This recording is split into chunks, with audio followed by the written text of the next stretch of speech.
So, in the last episode, we were talking about these wonderful ways that we can do self care on ourselves. And if you've not listened to part one, it's fine for you to listen to part two right now and go back to part one. But I really encourage you to listen to all of this because these habits are super powerful. So, let's look at habit number 5. This is another way we can help support ourselves so that we're really in a loving and caring relationship with ourselves. So habit number 5 is to write your truth every day. You know, the modern world's drowning in noise, social media feeds, we've got endless notifications, we've got constant opinions. You know, we know the lives of celebrities better than we know our own minds. I have never engaged with the Kardashians. I've never watched them. I don't even know what their voices sound like. And yet I know so much about them. That's the world we're living in. So we have a lot of information. We have a lot of data, but we don't have wisdom. So we have activity, but we don't have clarity. And that's why the next habit is so powerful. It is journaling with brutal honesty. So I'm not talking about writing some pretty quotes in a fancy notebook. I'm talking about facing the raw, unfiltered truth of who you are. So not that polished version that you show the world, not the edited highlights you post online, but the real you. So this is about creating a mirror for your soul. So when you journal with honesty, you're not recording events, you're refining yourself. So you're admitting your failures, your fears, your struggles, you're stripping away excuses, and you're looking at yourself clearly. I do this every single morning. So why is this self-care? Because nothing's more harmful than self-deception. If you lie to yourself about who you are, and if you avoid looking at your flaws, you'll never grow. So real self-care isn't about comforting the illusions we have about ourselves. It's about giving yourself the gift of clarity. So if you're journaling with honesty, it's a little bit like cleaning a wound. It might sting a little bit, but it prevents the infection. So here's what it looks like. In the morning or at the end of each day, sit down with a notebook away from distractions. And you might have some questions like, what did I do well today? Or where did I fail? What am I fearing? In the last 24 hours, have I been unkind? Have I been courageous? Did I give in to any temptations? Where did I live according to my values? And where did I betray them? This isn't a performance. So no one's going to see these words but you. This isn't about judgment. It's about understanding. So when you put your thoughts on paper, they become clear. Because that fog of self-justification that we're living in all the time kind of dissolves and you see yourself truly as you are. And that clarity is the foundation of growth. And modern psychology confirms this. So we look at studies and they show that journaling reduces anxiety, it improves your focus, it strengthens your emotional regulation. And when you're writing about your thoughts, it organizes them. And it creates a little bit of a gap, a little bit of distance between you and your emotions, which allows you to look at them without feeling overwhelmed. But I want to be clear, here's the key, honesty. So lots of people journal, but they filter and they write what they think they should feel. They don't write what they actually feel. They hide even from themselves, and that's useless. When I sit down and write, I write as if I'm confessing to my deepest self. I don't hide anything. I admit everything, all right? If I'm petty, I admit it. If I was cowardly, I admit it. If I was unkind, I admit it. Because being honest with yourself, having that transparency with ourselves is the beginning of wisdom. So brutal honesty, it's not cruelty, it's medicine because it cleanses our soul. And don't get me wrong, there's going to be days where you don't want to face yourself. There's going to be days when you'd rather avoid that page because you know the truth will sting. But those are the days that journaling matters the most. Because once you face the truth, it loses its power over you. Once you put a name to your weakness, you can begin to change it. And another beautiful thing about journaling is it really strengthens your gratitude. So when you write about your day, you begin to notice small blessings. I don't know, a kind word, a moment of peace, just that beautiful gift of being alive. And perhaps, maybe most importantly, journaling creates continuity. And what happens is that our days pass quite quickly. And if we don't stop and reflect, they have a tendency to blur together. But a journal is powerful because it becomes a record of your growth. It shows you where you were, how you struggled, how you improved. So this is the fifth habit. Write your truth every day. So create a mirror for your mind. And in that honesty, you're going to find the clarity you need to truly love yourself. Okay, habit number 4. Prepare for the best, accept the worst. I need you to know that most people live in one of two extremes. So either they're focused on worst case scenarios and they're paralyzed by their anxiety, constantly waiting for the other shoe to drop. I see this a lot in people. Or they're living in complete denial, pretending that only bad things only happen to other people. But here's what I've learned. Neither approach serves us. There's a better way, a way to remain optimistic and hopeful, but also be mentally prepared for life's inevitable challenges. So that brings us to this fourth habit: prepare for the best, accept the worst. Let me explain what I mean. So your mind is incredibly powerful. What you focus on, you attract. What you're dwelling on, you amplify. It's a magnet. So if you spend your days imagining disasters and catastrophe and loss, you're not just preparing, you're actually programming your mind to expect and even create these outcomes. But if you focus on possibility and growth and the best versions of how things could unfold, you're directing your energy towards positive outcomes. So the first part of this habit is prepare for the best. Dream big, like visualize success. Imagine your relationships thriving. Picture yourself overcoming challenges with grace. I want you to see yourself living the life you truly want. This isn't naive optimism. This isn't toxic positivity. This is intentional mental rehearsal. Now, athletes do this all the time. They visualize themselves performing perfectly, making that shot, winning that race. Why is that? Because the mind doesn't fully distinguish between what you vividly imagine and what you actually experience. So when you mentally rehearse success, you're training your brain to recognize opportunities and take that confident action. So what you focus on expands. What you're focusing on is what is going to show up, because your mind is a magnet. And if you spend your mornings imagining yourself handling your day with patience and wisdom, you're far more likely to do it. If you visualize yourself speaking kindly to your family, treating the people that you work with respect, and facing challenges with calm, you're actually creating a mental blueprint for success. Just think about it.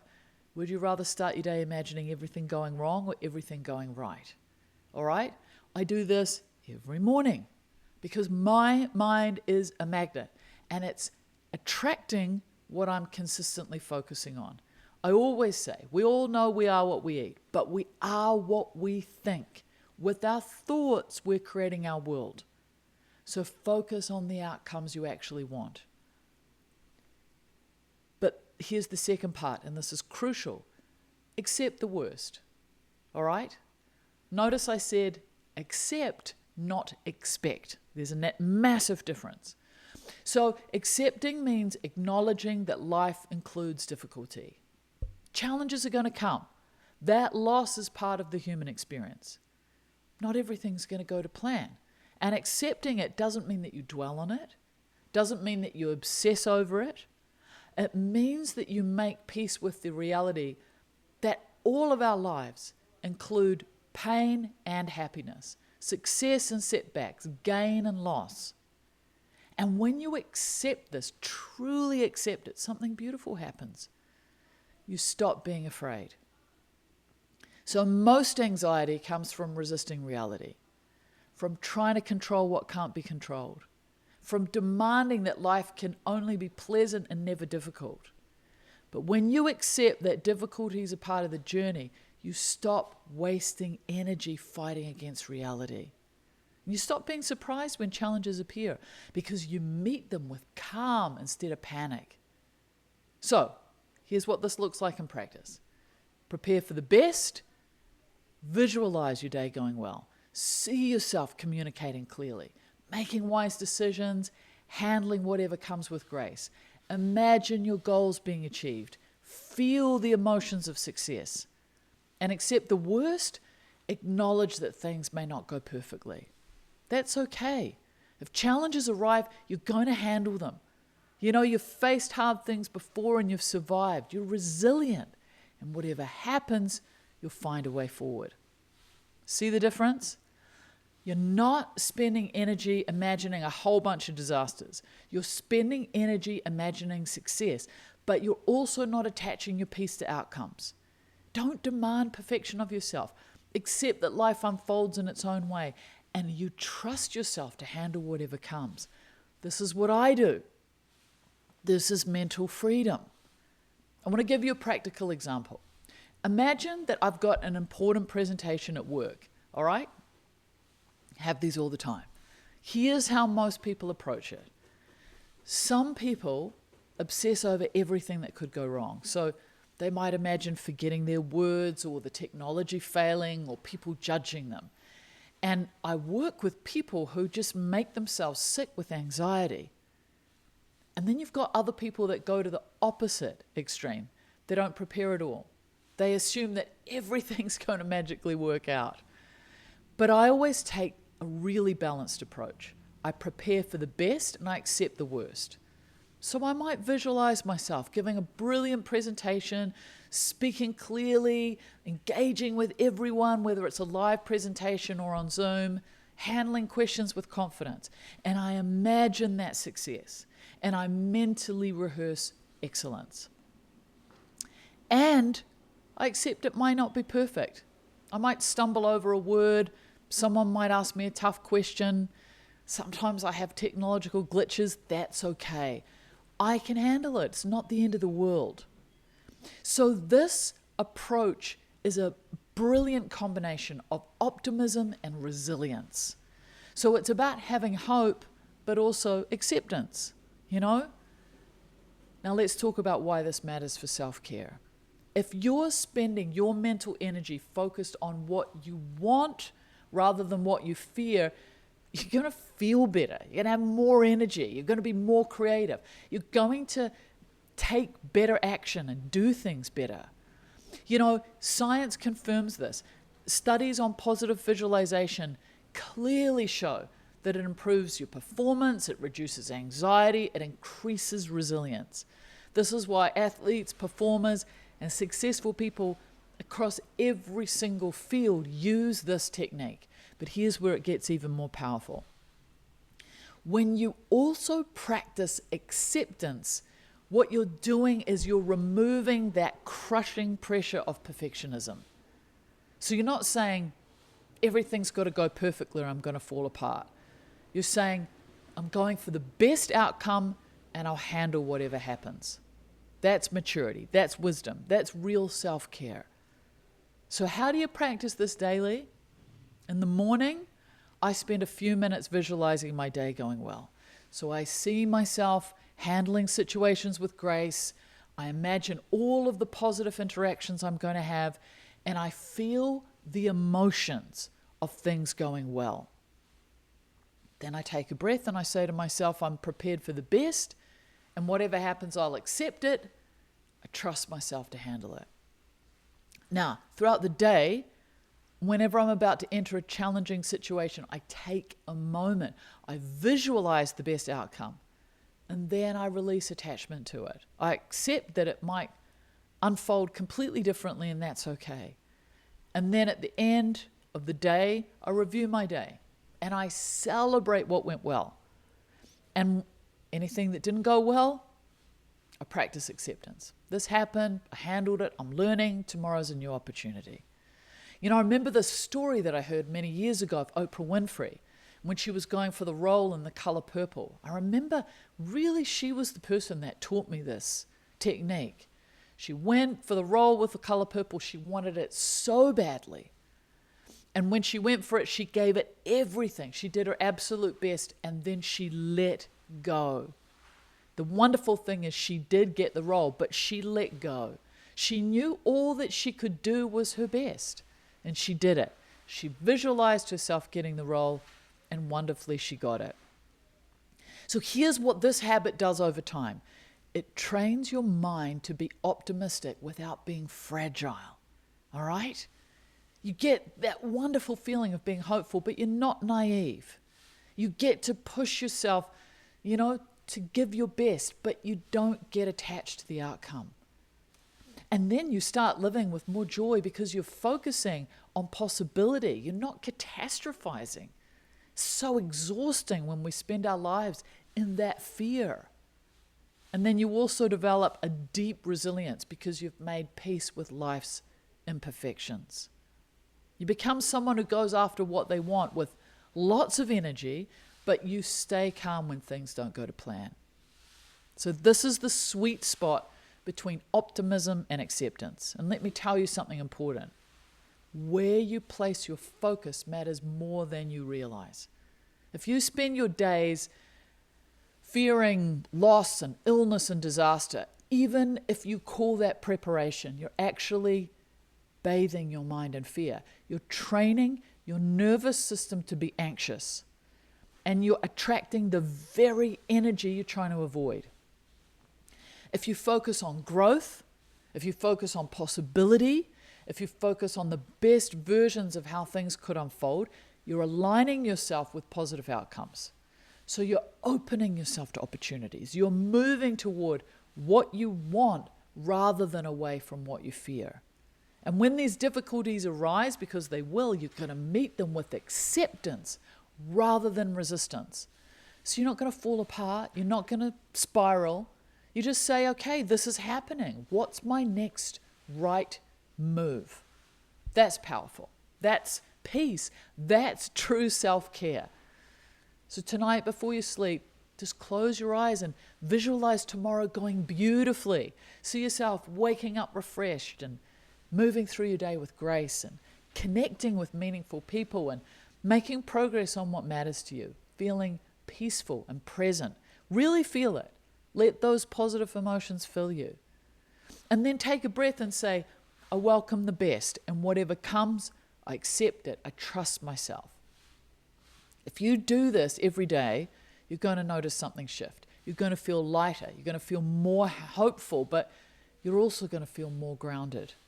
So you're going to stop living in fear of what if, and you're going to start living in the possibility of what could be. So this is the fourth habit. Prepare for the best, accept the worst. This is the balance between hope and resilience, between having ambition and being in peace, between dreaming big and staying grounded. And if you practice it, you're going to discover that you can be both optimistic and unshakable, ambitious and at peace. And that is exactly where true strength lies. Okay, as you can see, I'm super passionate about this. So I think we're going to have a third part because we've got 3 more habits to go. But in the meantime, I would love you to go to the website I Intend to Be Happy so that we can put you through this brand new happiness quiz we've got and let's see where your happiness is at. All right? IintendToBeHappy.com. That's where you go. You get a personalized report and you can see how is your happiness. So I hope this has been helpful. I look forward to having you in the next edition of this series. As always, be kind, take care, go gently in the world.